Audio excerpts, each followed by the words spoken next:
Кір киім үстіне әтір жақсаңыз иісі кетеді, бірақ ол сабынға мұқтаж да. Оны жусаңыз әдемі болады, әтірлемесеңіз де.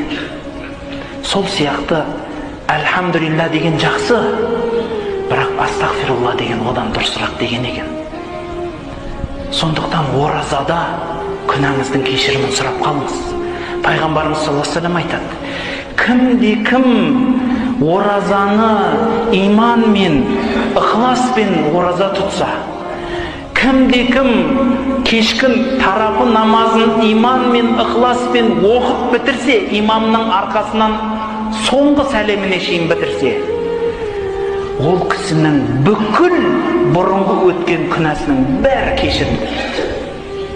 Барлығы кешірілді дейді.